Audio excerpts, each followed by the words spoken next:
चलिए जानते हैं आज देश और दुनिया की सिलेक्टेड काम की और महत्वपूर्ण 25 बड़ी खबरों को सिर्फ 10 मिनट में। पर अभी तक आपने इस वीडियो को लाइक नहीं किया है तो लाइक कर दें और इस चैनल को सब्सक्राइब भी कर लीजिए। नो विजिटर्स प्लीज, बाबा सिद्दीकी की हत्या के बाद सलमान खान की फैमिली ने करीबियों से की अपील।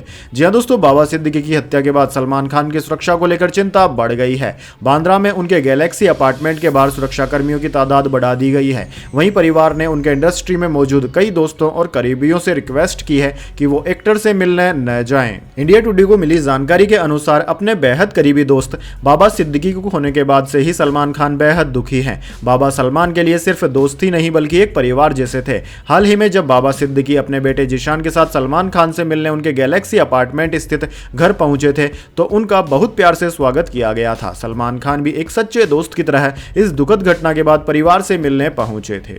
चलिए दोस्तों जान लेते हैं अगली खबर।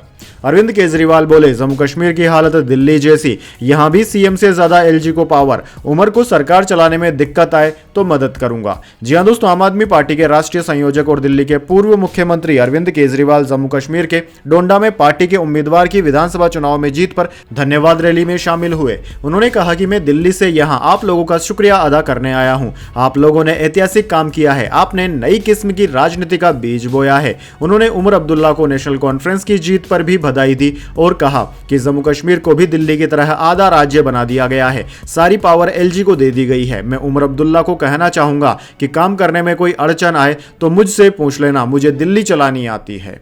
चलिए दोस्तों जान लेते हैं अगली खबर। कोलकाता रेप मर्डर केस, एक और डॉक्टर की हालत हुई गंभीर, भूख हड़ताल से कुल 3 डॉक्टर अस्पताल में भर्ती, 77 डॉक्टरों ने इस्तीफे की धमकी दी। जी हां दोस्तों, कोलकाता में ट्रेनी डॉक्टर से दुष्कर्म और हत्या के विरोध में 5 अक्टूबर से अनशन पर बैठे ट्रेनी डॉक्टरों में से एक और डॉक्टर की हालत क्रिटिकल हो गई है। हड़ताल पर बैठे डॉक्टरों ने बताया कि उनके साथी डॉक्टर अनुस्तुप मुखर्जी को शनिवार रात को गंभीर हालत में अस्पताल पहुंचाया गया। प्रोटेस्ट कर रहे एक डॉक्टर ने बताया कि मुखर्जी के स्टूल से खून आ रहा था, पेट में तेज दर्द की भी शिकायत थी।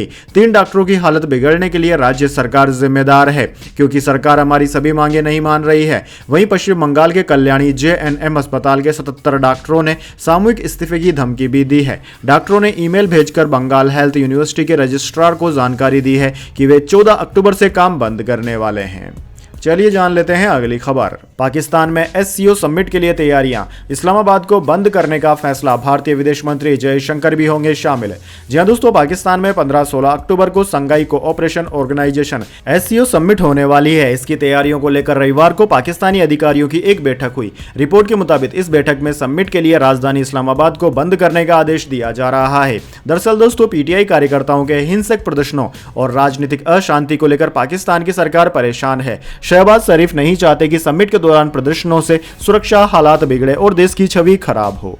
चलिए दोस्तों जान लेते हैं अगली खबर। मस्क के स्टारशिप का 5वां टेस्ट हुआ कामयाब, बूस्टर धरती से 144 किलोमीटर ऊपर जाकर टावर पर लौटा, शिप की पानी में लैंडिंग होगी। जी हां दोस्तों, दुनिया की सबसे ताकतवर रॉकेट स्टारशिप का 5वां टेस्ट कामयाब रहा। इस टेस्ट में स्पेस में गए सुपर हैवी बूस्टर को लॉन्च साइट पर वापस लाकर टावर पर कैच किया गया। वहीं स्टारशिप की पृथ्वी के वायुमंडल में री एंट्री कराकर हिंद महासागर में लैंडिंग कराई जाएगी। दोस्तों, स्टारशिप को आज यानी कि 13 अक्टूबर को शाम 5:55 पर टेक्सास के बोका चिका से लॉन्च किया गया था। स्टारशिप स्पेसक्राफ्ट और सुपर हैवी रॉकेट को कलेक्टिवली स्टारशिप कहा जाता है। स्टारशिप में 6 रैपर इंजन लगे हैं जबकि सुपर हैवी में 33 रैप्टर इंजन हैं। चलिए दोस्तों जान लेते हैं अगली खबर। महाराष्ट्र कांग्रेस नेताओं से मिलेंगे राहुल गांधी, आगामी विधानसभा चुनाव तैयारियों की करेंगे समीक्षा। जी हां दोस्तों, कांग्रेस ने आगामी महाराष्ट्र चुनाव को लेकर अपनी तैयारियां शुरू कर दी है। यूपी के रायबरेली से सांसद और कांग्रेस नेता राहुल गांधी सोमवार को महाराष्ट्र नेताओं से मुलाकात करेंगे। सूत्रों ने बताया कि आगामी विधानसभा चुनाव को लेकर चल रही तैयारियों की समीक्षा की जा रही है। सूत्रों का कहना है कि राहुल गांधी सोमवार को सुबह 10 बजे महाराष्ट्र के नेताओं से मुलाकात करेंगे। इस बैठक में राहुल गांधी आगामी विधानसभा चुनाव को लेकर चल रही तैयारियों की समीक्षा भी करेंगे। दोस्तों आपको बता दें, बीते दिनों जानकारी आई थी कि महाराष्ट्र में कांग्रेस से टिकट पाने की इच्छा 1800 से अधिक लोगों ने जाहिर की है, जबकि पार्टी लगभग 100 से 110 सीटों पर ही चुनाव लड़ने की तैयारी कर रही है। चलिए दोस्तों जान लेते हैं अगली खबर। शहादत के बाद भेदभाव क्यों? नासिक में अग्निवीरों के बलिदान पर राहुल गांधी ने प्रधानमंत्री मोदी से पूछा सवाल। जी हां दोस्तों, नासिक आर्टिलरी सेंटर में 2 अग्निवीरों की मौत को लेकर कांग्रेस नेता राहुल गांधी ने केंद्र सरकार पर निशाना साधा है। उन्होंने कहा है कि नासिक में ट्रेनिंग के दौरान 2 अग्निवीर गोहिल विश्वराज सिंह और सैफत शित का निधन एक दर्दनाक घटना में है। उनके परिवारों के प्रति मेरी गहरी संवेदनाएं हैं। यह घटना एक बार फिर अग्निवीर योजना पर गंभीर सवाल उठाती है, जिनका जवाब देने में बीजेपी सरकार असफल रही है। कांग्रेस नेता राहुल गांधी ने पूछा कि क्या गोहिल और सैफत के परिवारों को समय पर मुआवजा मिलेगा जो किसी अन्य जवान की शहादत के बारे में हो? अग्निवीरों के परिवारों को पेंशन और अन्य सरकारी सुविधाओं का लाभ क्यों नहीं मिलेगा? चलिए दोस्तों जान लेते हैं इसके बाद अगली बड़ी खबर। जर्मनी में सेकेंड वर्ल्ड वार का बम मिला, 5000 लोगों को सुरक्षित निकाला गया, डिफ्यूज करने में आधा घंटा लगा। जी हां दोस्तों, जर्मनी के हैम्बर्ग प्रांत में सेकेंड वर्ल्ड वॉर के टाइम का बम मिला है। शनिवार को ईस्टर्न सांजे जिले में बम की सूचना मिलने के बाद 300 मीटर के दायरे में रहने वाले करीब 5000 लोगों को सुरक्षित निकाला गया। इसके अलावा पुलिस ने इलाके के रेस्तरां और बार भी बंद करा दिए थे। पुलिस अधिकारियों के मुताबिक एक प्राइमरी स्कूल के कंस्ट्रक्शन के दौरान यह बम मिला। अधिकारियों ने बताया कि बम को सुरक्षित तरीके से डिफ्यूज कर दिया गया है। इसे डिफ्यूज करने में करीब आधे घंटे का वक्त लगा था। बम मिलने की वजह से जिले में रेल सर्विस को भी रोकना पड़ा। जर्मनी में दोस्तों सेकेंड वर्ल्ड वॉर के बमों का मिलना आम बात है, जिन्हें बाद में डिफ्यूज कर दिया जाता है। चलिए दोस्तों जान लेते हैं अगली खबर। ओला को एक और झटका, बैंक अकाउंट में वापस देना पड़ेगा कस्टमर से लिया हुआ पैसा।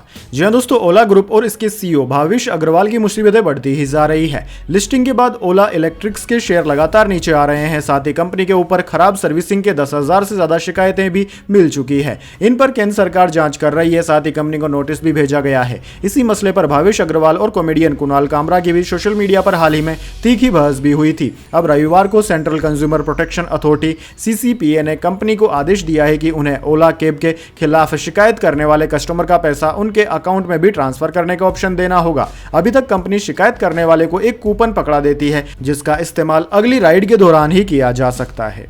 चलिए दोस्तों जान लेते हैं इसके बाद अगली बड़ी खबर। पांड्या को कप्तान बनाने वाले कोच मार्क बाउचर की हुई छुट्टी, महिला जयवर्धने संभालेंगे मुंबई इंडियंस की कमान। जी हां दोस्तों, IPL 2025 सीजन से पहले मुंबई इंडियंस फ्रेंचाइजी ने एक बड़ा कदम उठाया है। उन्होंने टीम के हेड कोच मार्क बाउचर को हटा दिया है। बाउचर ने 2023 में यह पद संभाला था। उनकी कोचिंग में ही रोहित शर्मा की जगह हार्दिक पांड्या को मुंबई टीम की कप्तानी मिली थी। पिछले सीजन हार्दिक पांड्या की कप्तानी और उनकी देखरेख में मुंबई की टीम सबसे निचले पायदान पर रही थी। यही कारण है कि मुंबई फ्रेंचाइजी ने यह कदम उठाया है। उन्होंने बाउचर की जगह एक बार फिर श्रीलंका के पूर्व कप्तान महिला जयवर्धने को हेड कोच बनाया है। जयवर्धने के रहते हुए ही रोहित शर्मा की कप्तानी में मुंबई टीम ने 3 बार IPL खिताब जीता था। यह भी एक कारण रहा कि मुंबई इंडियंस की टीम ने फिर से श्रीलंका के पूर्व खिलाड़ी महिला जयवर्धने को हेड कोच नियुक्त किया है। चलिए दोस्तों जान लेते हैं अगली खबर। हरियाणा में बीजेपी ने विधायक दल की मीटिंग बुलाई, CM चेहरा चुना जाएगा। सभी भाजपा MLA को 2 दिन चंडीगढ़ में रहने के निर्देश।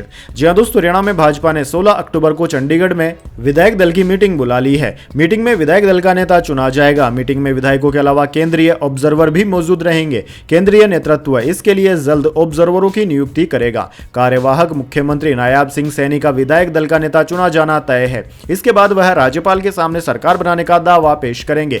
वहीं दोस्तों, भाजपा प्रदेश अध्यक्ष मोहन लाल बडोली ने सभी विधायकों को 16 और 17 अक्टूबर को चंडीगढ़ में मौजूद रहने को कहा है। सभी विधायकों की MLA हॉस्टल में रुकने की व्यवस्था कर दी गई है। चलिए दोस्तों जान लेते हैं अगली खबर। प्रहलाद पटेल के बेटे ने कहा, जानते हो पापा मंत्री हैं। पुलिस कर्मियों को दी वर्दी उतरवाने की धमकी। लेडी ASI से भिड़ा राज्यपाल गहलोत का पोता।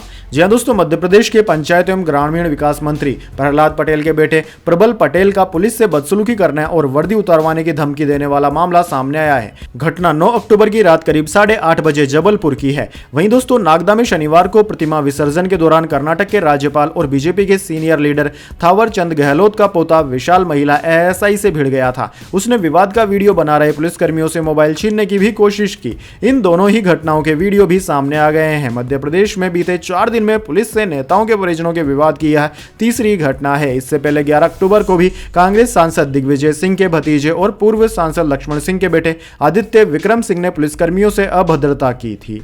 चलिए दोस्तों जान लेते हैं इसके बाद अगली बड़ी खबर। अपने सैनिकों को दक्षिणी लेबनान से निकाल लें, इजरायली प्रधानमंत्री नेतन्याहू ने UN से की अपील। जी हां दोस्तों, इजराइल के प्रधानमंत्री बेंजामिन नेतन्याहू ने संयुक्त राष्ट्र से दक्षिणी लेबनान से अपनी शांति सेना को वापस बुलाने का आग्रह किया है। उन्होंने कहा है कि उनकी मौजूदगी FIL यानी कि लेबनान में संयुक्त राष्ट्र अंतरिम बिल और इजरायली सैनिकों दोनों के लिए खतरा पैदा कर रही है। संयुक्त राष्ट्र महासचिव एंटोनियो गुटेरेस के लिए एक मैसेज में नेतन्याहू ने कहा कि यूनिफिल को वापस लेने से इनकार करने का मतलब उन्हें हिजबुल्लाह के हाथों में छोड़ना है, जो उनके जीवन और हमारे सैनिकों की जान को खतरे में डालता है। उन्होंने जोर देकर कहा कि यह हिजबुल्लाह के गढ़ों और युद्ध क्षेत्र से UN के शांति सैनिकों को हटाने का समय है। एक दिन पहले यूनिफिल ने जानकारी दी थी कि दक्षिणी लेबनान में गोलियों की चपेट में आने से संयुक्त राष्ट्र का एक और शांति रक्षक घायल हो गया है, जो हाल ही के दिनों में घायल होने वाला संयुक्त राष्ट्र का 5वां शांति सैनिक था। चलिए दोस्तों, जान लेते हैं अगली खबर। सोनम वांगचुक को पुलिस ने हिरासत में लिया। दिल्ली के लद्दाख भवन के बाहर कर रहे थे प्रदर्शन। जी हां दोस्तों, पर्यावरणविद सोनम वांगचुक और 20 अन्य प्रदर्शनकारियों को दिल्ली पुलिस ने रविवार को लद्दाख भवन के बाहर विरोध प्रदर्शन करने के लिए हिरासत में लिया है। अधिकारियों ने यह जानकारी दी है। उन्होंने बताया कि वांगचुक के साथ अनशन पर बैठे करीब 20 से 25 प्रदर्शनकारियों को हिरासत में लिया गया है। उन्हें मंदिर मार्ग पुलिस थाने ले जाया गया। कानून व्यवस्था बनाए रखने के लिए बड़ी संख्या में पुलिस की तैनाती भी की गई है। कुछ प्रदर्शनकारियों ने तर्क दिया है कि वे विरोध नहीं कर रहे थे, बल्कि शांति से बैठे थे। हालांकि वरिष्ठ पुलिस अधिकारी ने कहा है कि प्रदर्शनकारियों के पास लद्दाख भवन के बाहर बैठने की कोई अनुमति नहीं है। चलिए दोस्तों, जान लेते हैं अगली खबर। पेपर स्प्रे साथ लेकर आए थे आरोपी, ये था प्लान। बाबा सिद्दीकी मर्डर केस में नया खुलासा। जी हां दोस्तों, मुंबई में शनिवार देर रात एनसीपी नेता बाबा सिद्दीकी की गोली मारकर हत्या कर दी गई। अब इस मामले में पुलिस सूत्रों ने चौंकाने वाला खुलासा किया है। सूत्रों का कहना है कि बाबा सिद्दीकी पर शिवा कुमार ने फायरिंग की थी, जो कि अभी फरार है। आरोपी एनसीपी नेता की आंखों में मिर्च स्प्रे डालकर हत्या करने का प्लान बना रहा था। पुलिस ने इस मामले में अब तक 2 आरोपियों को गिरफ्तार कर लिया है। पुलिस सूत्रों के हवाले से मिली जानकारी के अनुसार एनसीपी नेता बाबा सिद्दीकी पर शिवा कुमार गौतम नाम के आरोपी ने फायरिंग की थी, जो कि अभी फरार चल रहा है। आरोपियों ने बाबा सिद्दीकी पर 6 राउंड फायरिंग की थी। बाबा सिद्दीकी के अलावा एक अन्य वर्कर के पैर में भी गोली लगी है।